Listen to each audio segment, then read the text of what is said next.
E aí, meus queridos amigos, tudo bem com vocês? Seguinte, para quem é novo aqui no canal, muito prazer, meu nome é Larissa, eu sou professora de Química e de Física, e eu tenho aqui no canal um curso de Química Básica, onde eu ensino o básico da Química, o começo do que você precisa saber para começar a estudar Química. Dando continuidade então a esse curso, hoje nós vamos falar um pouquinho sobre as ligações químicas e como que elas são feitas, como que nós fazemos para determinar as suas fórmulas e tudo mais. Então, vamos para o que interessa, que é a nossa aula de hoje.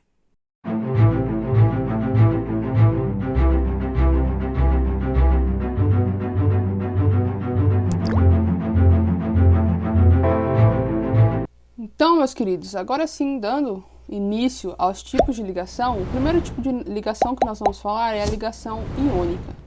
Bom, então, como características principais da ligação iônica, nós temos o seguinte. A principal característica de uma ligação iônica é a formação de íons. Mas olha só, para nós termos a formação de íons, nós precisamos que um átomo perca elétrons, e aí ele se transforma num íon, né, o íon positivo, que é o cátion, e eu preciso que o outro átomo ganhe elétrons. E aí ele também se transformará num íon, que é o íon negativo, chamado de ânion. Ou seja, se nós temos a formação de íons, isso já vem engendrado na nossa segunda informação mais importante, é o seguinte: toda ligação iônica ela é caracterizada pela transferência de elétrons.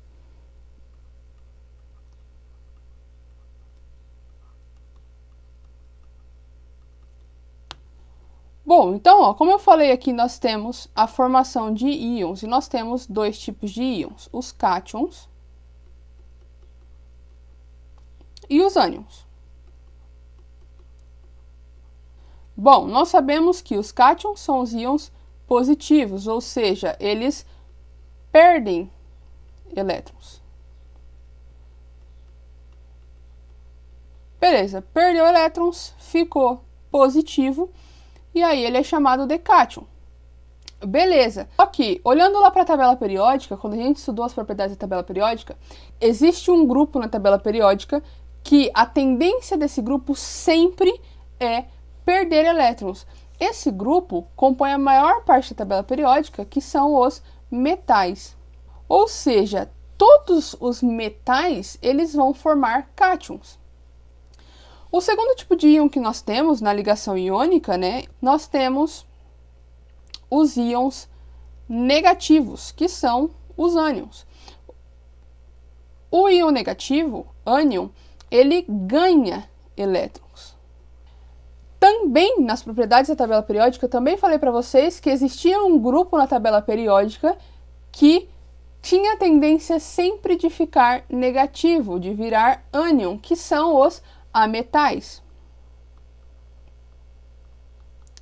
Sendo assim, olha a informação importante, toda ligação iônica é feita entre metais e ametais. Outra coisa importante das ligações iônicas é o seguinte: embora a gente tenha sempre um ânion e um cátion, ou seja, um negativo e um positivo, a carga final do composto sempre é neutra, ou seja, ela sempre é zero.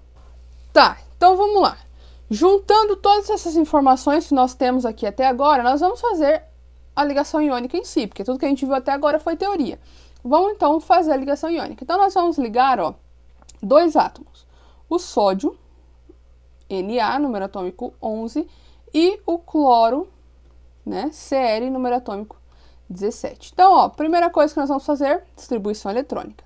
Então, 1s2, 2s2, 2p6, deu 10, para 11, falta 1, então 3s1.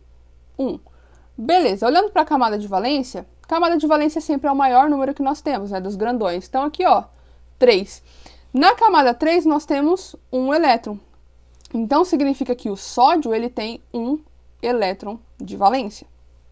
Vamos para o cloro agora. Então, cloro, número atômico 17. Então, ó, 1s2, 2s2, 2p6, deu 10, 3s2, 12, para 17 faltam 5, então 3p5. Beleza, olhando então, camada de valência desse átomo. Maior número, 1, 2 ou 3, aqui o 3. Então, nós temos 3 aqui, 3 aqui.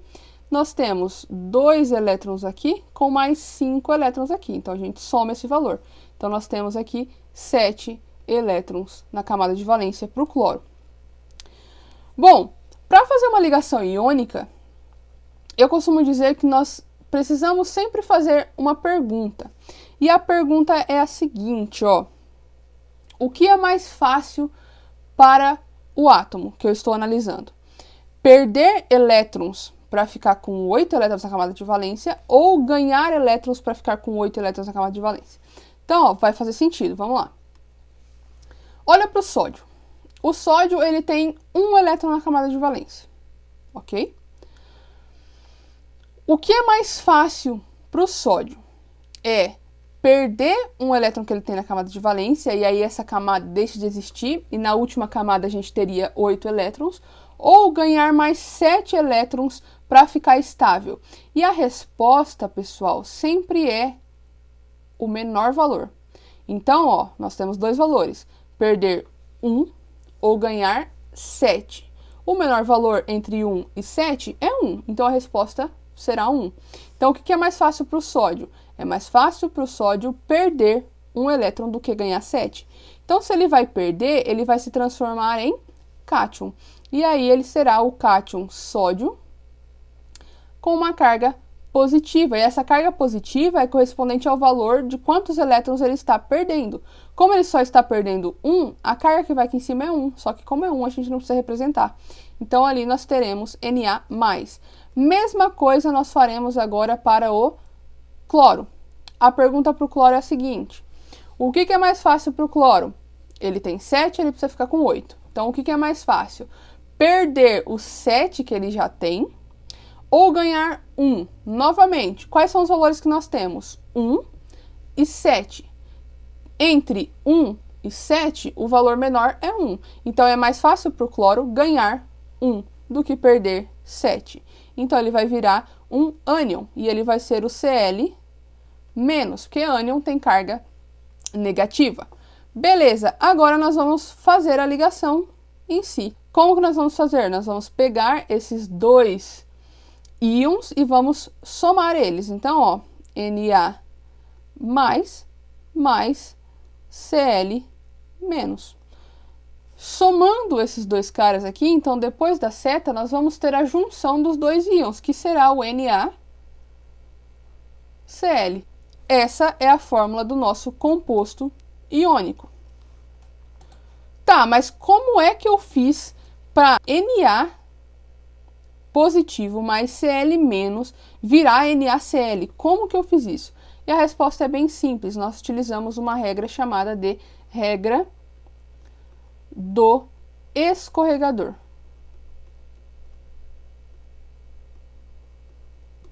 Como que funciona a regra do escorregador? Imagine que nós temos aqui dois íons, tá? O íon A, e esse íon A, ele tem uma carga aqui X+, e nós temos um outro íon B, que tem uma carga aqui Y-, e nós queremos fazer a fórmula desse composto aqui. Então, o que nós vamos fazer? A regra do escorregador, ela diz o seguinte, ó, todo mundo que está aqui em cima, só o número que está aqui em cima do A, ele vai escorregar aqui para baixo do B. E o número que está em cima do B também vai escorregar. Para onde? Para baixo do A. Ou seja, como que vai ficar o nosso composto? Primeiro, nós sempre representamos o A, que é o positivo. Embaixo do A vai ficar o valor que estava em cima do B. Então, o Y, a carga do B, AY. E o B, embaixo do B, vai ficar a carga do A. Então, X. Então, a fórmula do nosso composto será AYBX. Vamos fazer com o número real, para ficar mais simples de entender? Então, é o seguinte, ó, a nossa fórmula vai envolver dois elementos, Mg, número atômico 12, que é o magnésio, e o cloro, número atômico 17. Beleza. Então, ó, distribuição eletrônica, sempre a gente vai fazer isso, para qualquer fórmula que nós formos fazer. Então, ó, 1s2, 2s2, 2p6, deu 10, para 12 faltam 2, então 3s2. Vamos determinar, então, qual que é a camada de valência desse átomo. Ó, então, nós temos o número 1, número 2 e número 3. O maior número é o 3, então, camada de valência é 3. Na camada 3, nós temos aqui 2 elétrons, então, nós temos no magnésio 2 elétrons de valência. Mesma coisa para o cloro, então, ó, 1s2, 2s2, 2p6, deu 10, faltam 7. 3s2, 12, faltam 5, então 3p5. Beleza, determinando, camada de valência. Maior número aqui, 1, 2 ou 3. Maior número é o 3, então a camada de valência é o 3. Tem 3 aqui e 3 aqui. Então, nós temos 2 elétrons mais 5 elétrons. Então, nós temos, no total, 7 elétrons de valência. A gente já determinou qual que é a pergunta que nós precisamos fazer para determinar se o meu elemento vai virar um cátion ou vai virar um ânion. A pergunta é a seguinte, ó. Magnésio tem 2 elétrons na camada de valência. Então, o que é mais fácil para o magnésio? Perder esses 2 que ele já tem ou ganhar 6. Quais são os números? 2 e 6. Entre 2 e 6, o menor número é 2. Então, nós vamos escolher sempre o menor número. Então, o que é mais fácil para o magnésio? Nós determinamos que é perder 2. Então, ele vai virar Mg2+. Para o cloro, a mesma coisa, a mesma pergunta. Ele tem 7. Então, o que é mais fácil para ele ficar com 8? É ganhar 1 ou perder 7. Maior número entre 1 e 7, o menor número é 1. Então, o que é mais fácil para o cloro é ganhar 1. Então, ele vai virar Cl-. Beleza, agora nós vamos, então, somar os dois. Então, vai ficar Mg2+, mais Cl-. Para eu determinar a fórmula, então, eu uso o que eu falei agora há pouco, que é a regra do escorregador. Então, ó, esse 2 que está aqui em cima do magnésio vai escorregar aqui para baixo do cloro. E o 1 que está aqui no cloro, como não tem nada, é 1, né? Esse 1 vai escorregar aqui para baixo do magnésio. Então, nós vamos fazer a nossa fórmula desse jeito. Mg. Embaixo do Mg eu colocaria o número 1, mas como é 1, eu já falei para vocês que a gente não precisa representar. Então, eu já venho e coloco o Cl. E embaixo do Cl eu coloco o 2, que era do magnésio. E a nossa fórmula fica MgCl2. E aí, gostou do vídeo? Se gostou, deixa seu like, se inscreve no canal, ativa o sininho para receber notificações quando eu postar um vídeo novo. Compartilha com seu amigo que está precisando aprender química. Então, eu vejo você no próximo vídeo. Até mais. Tchau!